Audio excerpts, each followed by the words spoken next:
All right, well, bonjour, hi. Thank you all for coming. Today is International Workers' Day, a day to honor workers everywhere and to reflect on the battles fought by organized labor. We also remember the risks workers face in a world where companies value profits more than safety. We are here before you on May Day to announce the results of strike votes by close to 10,000 rail workers at CN and CPKC and discuss the issues they are all facing, especially in terms of rail safety. Merci à tous et à toutes d'être ici en cette Journée internationale des travailleurs.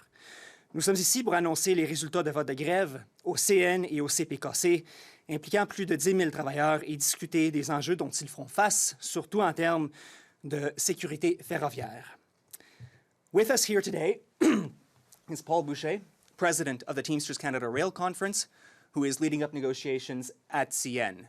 We have Ryan Finson, Vice President, Teamsters Canada Rail Conference, who is leading up negotiations with rail traffic controllers at CPKC. We have Don Ashley, looking for you, our national legislative rep and one of Canada's foremost experts on rail safety. We have Jim Lenny, General Chairman, TCRC, CN Workers.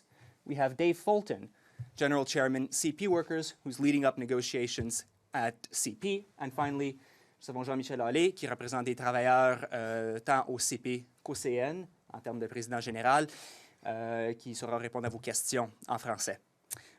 My name is Christopher Manette. After today, all the gentlemen here go back to bargaining, but any further questions you have in the coming days, weeks, etc., you may, of course, direct to me. So, without further ado, Paul Boucher, take it away. Thank you. Thank you, everyone. As Chris said, my name is Paul Boucher. I'm the President of Teamsters Canada Rail Conference, and happy International Workers' Day. Canada's largest rail companies are playing a dangerous game with public safety, one that could easily cost lives and derail our economy in the process. Right now, CN and CPKC are in negotiations to renew 3 collective agreements with workers represented by the Teamsters Canada Rail Conference. The talks cover over more than 9,000 train conductors, locomotive engineers, yard workers, and rail traffic controllers. Both rail companies are trying to strip collective agreements of safety-critical rest provisions. The specific articles are designed to help ensure workers are rested enough to operate the trains. It's important contract language given that railway workers have unpredictable on-call schedules. On April 8th, a strike vote went out to just over 9,900 affected CN-CPKC workers represented by the TCRC. That vote closed today at noon. With an overall 92% return, 98% voted in favor of a strike. That's combined for all 3 bargaining units for both carriers. CN workers had a 93.3% return and voted 97.6% in favor of a strike. CPKC running trades workers had a 91.7% return and voted 99% in favor of a strike.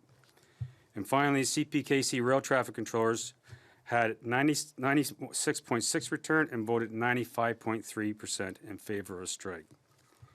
CN and CPKC, the message is clear. Your employees have spoken. Despite your efforts to put your modernized global proposals, they do not want it. CN and CPKC workers are mandating the companies to bargain with the union their demands, their rights, and their safety. The cumulative effect of sleep disruptions, inadequate sleep facilities, and varying duty periods can lead to significant safety risks. Claims that the companies are proposing predictable work schedules are inaccurate. Instead, both CN and CPKC have proposed 12-hour calling windows during which workers could be phoned up to any time and expected to go operate a train for another 12 hours. This could easily become dangerous if a person who woke up at 7 a.m. is called for a 12-hour shift at 5 p.m. Right now, workers being the judge of their own condition can limit their working day to 10 hours. They can also book up to 24 or 48 hours of undisturbed rest, depending on the circumstances, at specific intervals. The rail companies want to get rid of these protections as well as others. The rail companies' demands are to rely on federal minimal rest requirements under the Railway Safety Act for the maximum rest a worker can have between assignments. Those rules are a minimum requirement and were intended to work in conjunction with rest abilities outlined in the collective agreements. It is absurd for the companies to advocate for this being as a safe, as they already don't properly follow those federal rules and regularly ignore those set out in the agreements they negotiated with the union for our members, their workers. In June 2023, CPKC was found guilty of contempt of court and failing to cease and desist, violating the rest provisions of the collective agreement. They received only a small fine.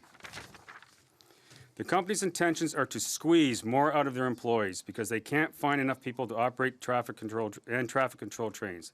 That said, CN and CPKC are also almost completely incapable of retaining workers they do recruit. Recent hiring incentives bonuses are doing little to keep these employees long-term. Compromising on safety is never the solution to staffing problems. CN and CPKC should instead be looking to improve working conditions and adopt a more humane approach to railroading.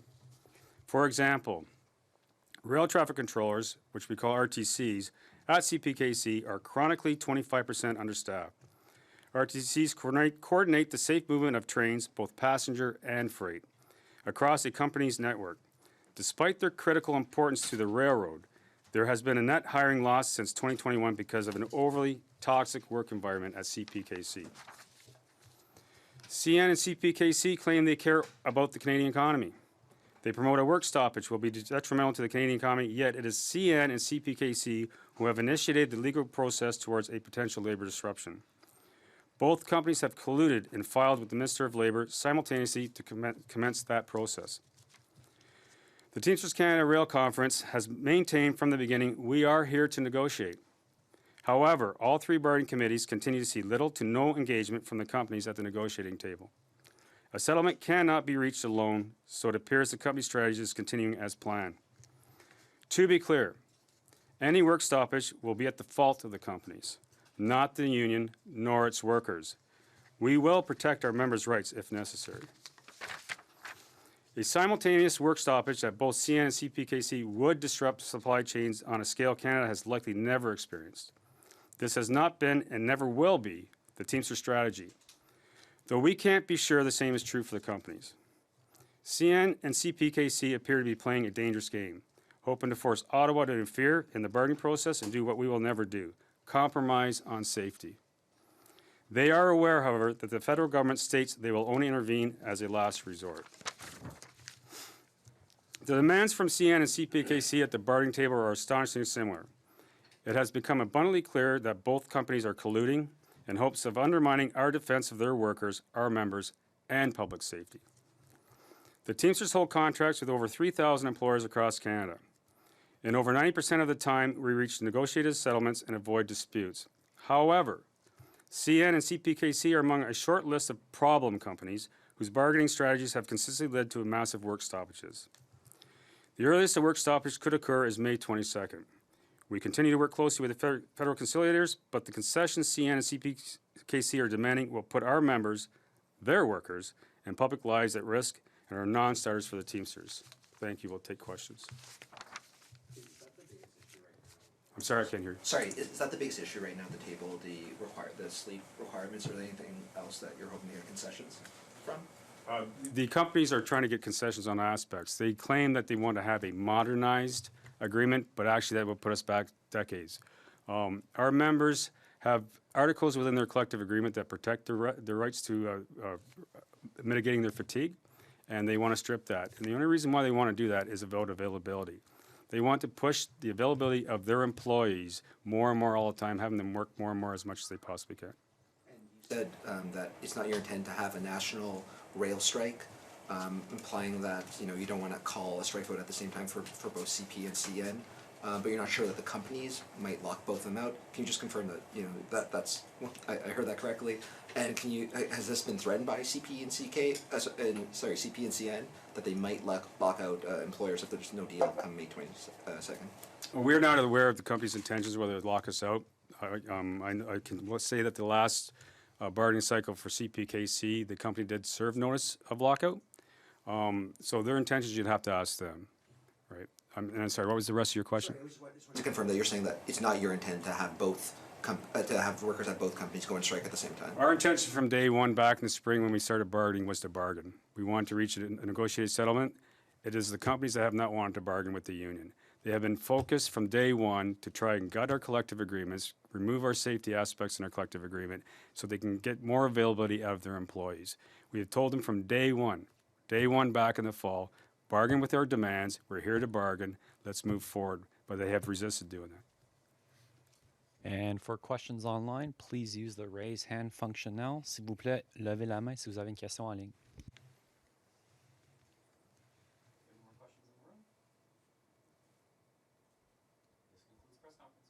Thank you. Thank you.